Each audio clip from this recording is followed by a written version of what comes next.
بسم الله الرحمن الرحيم. عن أبي هريرة رضي الله تعالى عنه قال قال رسول الله صلى الله تعالى عليه وسلم في الحديث: إذا قمت إلى الصلاة فكبر، ثم اقرأ ما تيسر معك من القرآن، ثم اركع حتى تطمئن راكعا. رواہ البخاری۔ حضرت ابو ہریرہ رضی اللہ تعالیٰ عنہ فرماتے ہیں، نبی کریم صلی اللہ علیہ وسلم مسجد میں تشریف فرما تھے۔ فدخل رجل فصلى فسلم علی النبی صلی اللہ علیہ وسلم، ایک آدمی مسجد میں داخل ہوئے، انہوں نے نماز پڑھی اور حضور پر سلام کیا۔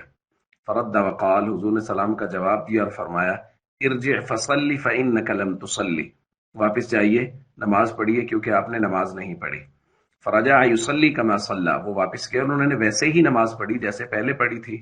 ثم جاء فسلم علی النبی صلی اللہ علیہ وسلم، پھر آئے اور حضور کو سلام کیا تو آپ نے فرمایا: ارجع فصلی فانک لم تصلی، واپس جائیے، نماز پڑھیے، آپ نے نماز نہیں پڑھی۔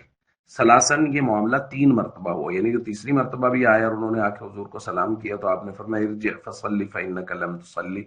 واپس جائیے، نماز پڑھیے کیونکہ آپ نے نماز نہیں پڑھی۔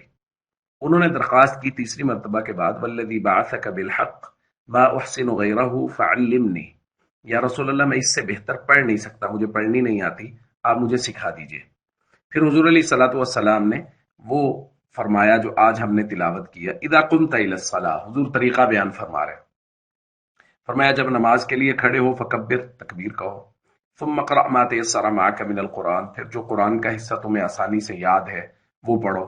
ثم ارکع حتی تطمئن راکعا، پھر فرمایا رکوع کرو یہاں تک کہ مطمئن ہو جاؤ اور مطمئن ہو کے رکوع کرو، ثم ارفع حتی تعدل قائمہ، پھر سر اٹھاؤ اور بالکل سیدھے کھڑے ہو جاؤ،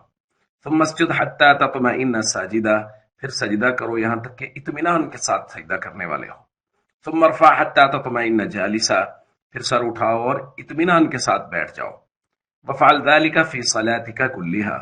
اور یہ ہر رکعت میں کرو۔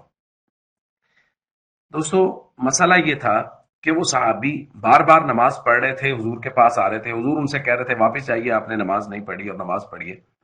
ہو یہ رہا تھا کہ وہ تعدیل ارکان کے ساتھ نماز نہیں پڑھ رہے تھے، یعنی وہ جلدی جلدی نماز پڑھ رہے تھے، نہ پورا رکوع ہوا نہ پورا سجدہ ہوا، جلدی سے رکوع گئے، جلدی سے اٹھ گئے، پھر سجدے میں۔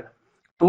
تعدیل ارکان جو کہ نماز میں واجب اور لازم ہے اسے وہ چھوڑے جا رہے تھے، ایک مرتبہ بھی چھوڑا، حضور نے فرمایا ارجع فصلی فانک لم تصلی، واپس جائیے، نماز پڑھیے، آپ نے نہیں پڑھی۔ پھر دوسری مرتبہ انہوں نے ویسے ہی پڑھی، پھر آئے تو حضور نے کہا پھر جائیے، تیسری مرتبہ پھر جائیے، تو انہوں نے کہا رسول آپ سکھا دیجئے، تو حضور نے پھر جو سکھایا آپ دیکھیں اس میں بار بار حتی تطمئن راکعا، حتی تطمئن جالسا، حتی تطمئن ساجدہ،